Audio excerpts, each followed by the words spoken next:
Resto Geek. Et maintenant, votre émission jeux vidéo, Burger Games. Mario, il n'a pas un crétin Spark of Hope. J'ai mis du temps à le finir.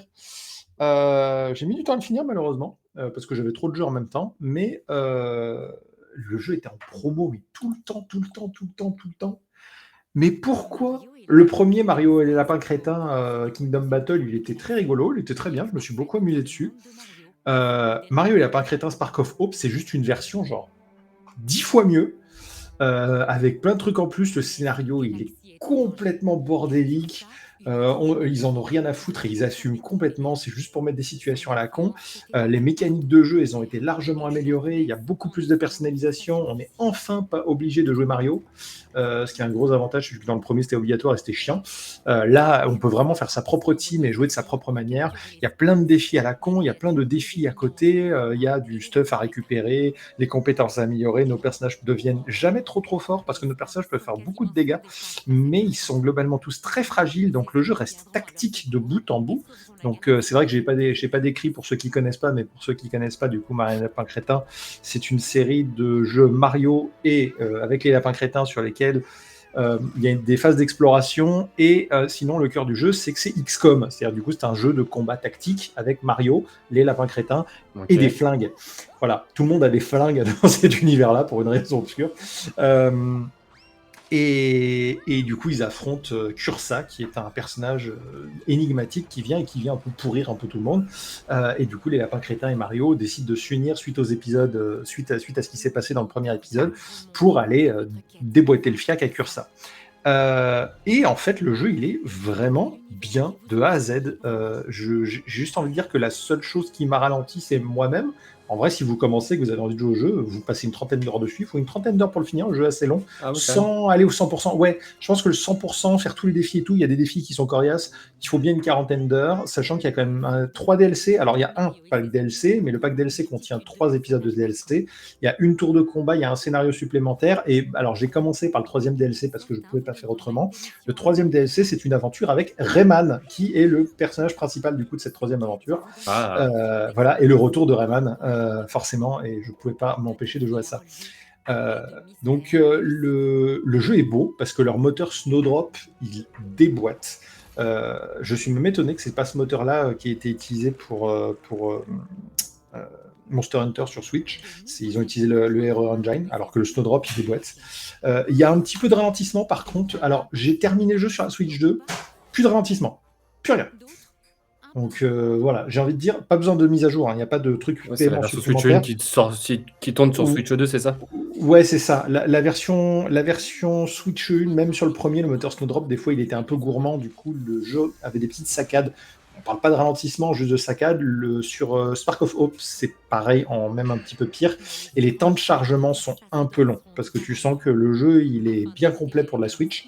Du coup, pour Switch 2, c'est parfait, parce que les temps de chargement étaient un peu plus courts, et il n'y avait plus de saccades du tout. Plus de problèmes techniques ou quoi que ce soit. Donc voilà, si vous aimez Mario, si vous aimez les jeux burlesques, si vous aimez XCOM, sachant que c'est XCOM simplifié, si vous n'êtes pas très jeu tactique, c'est une version très simplifiée de jeu tactique, ça déboîte, c'est amusant, c'est beau, franchement... Ah, il a entendu le micro-ondes. C'est du tactical RPG à moitié, c'est ça en gros?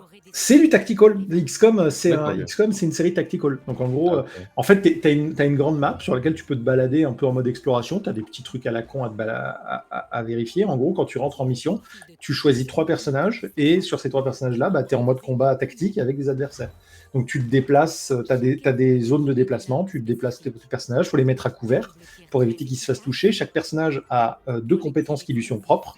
Par exemple, Mario, il peut, si quelqu'un rentre dans sa zone, tirer automatiquement. Il peut tirer quand il saute en l'air et je sais plus ce que c'est son autre pouvoir. Et en fait, chaque personnage peut avoir 2 sparks, donc 2 bonus.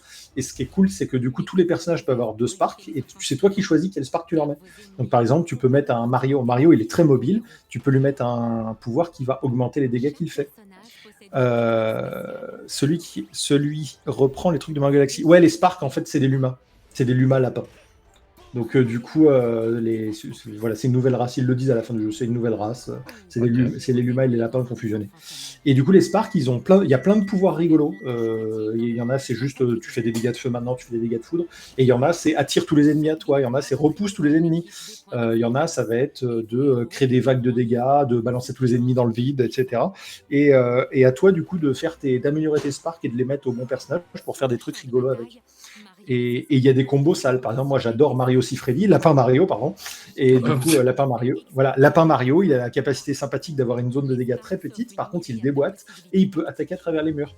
Donc, je lui mettais un truc augmentation de dégâts plus attire tous les ennemis à lui. En gros, j'étais capable de wipe une map en un tour. Donc voilà. Et oui, il y a Harmony qui est dans le jeu, et notamment un de mes persos préférés qui est Lapin Harmony, qui est tout le temps blasé et qu'on a plein le cul d'absolument tout, qui m'a beaucoup fait rire. Voilà, c'est la grande nouveauté de ce jeu, c'était Lapin Harmony. C'est vrai que c'est pas forcément ma cam ce genre de jeu, mais oui, je vais fermer parce que je ne sais pas. J'avais laissé la porte fermée. Je ne sais pas pourquoi elle a ouvert la porte, mais maintenant on entend le micro. Je vais fermer. Ça a l'air plutôt quand même bien fait, ouais. Je trouve au niveau du scénario, je pense que c'est ça aussi l'intérêt et l'univers, quoi. C'est vrai que moi, le premier tactical auquel j'aimerais m'essayer, ce serait peut-être Final Fantasy Tactics. On en avait déjà parlé sur la chaîne, mais c'est bien que ça existe quand même dans l'univers de Mario, ce genre de gameplay, c'est cool. Mais c'est pas la même chose pour le coup. Oui, c'est pas la même chose, je pense. Oui. Attention, je vous présente un chat. Voilà. La squatteuse. Et Calcifer qui joue à quoi? Hades 2. Ah. Mais elle va arrêter de jouer ce soir parce que sinon je vais pas. Tout le chat a entendu ton micro-ondes. Ah. Qu'est-ce qu'elle mange? Voilà, un chocolat chaud et des céréales, bien entendu, puisqu'il est 21h20. Il est pas un petit peu loin du micro, non, soit on a mangé hier. Ah oui, il est loin, mais mon micro est très efficace. Ah oui, c'est beau ça. Ouais. Bref.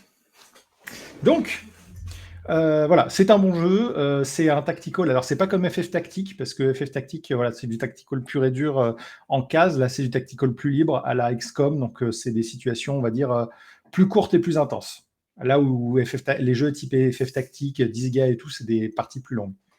Ouais. Encore FF Tactique, je crois que c'est pas si long que ça non plus, d'après ce que j'ai entendu, ça va. Alors ça dépend, moi je joue à une version modée qui refait les stats du jeu, en gros tu peux one-shot à peu près tout le monde, mais l'adversaire aussi, donc le jeu est vachement plus dur. Mais voilà, c'est pour rendre le jeu un peu plus équilibré et plus fun.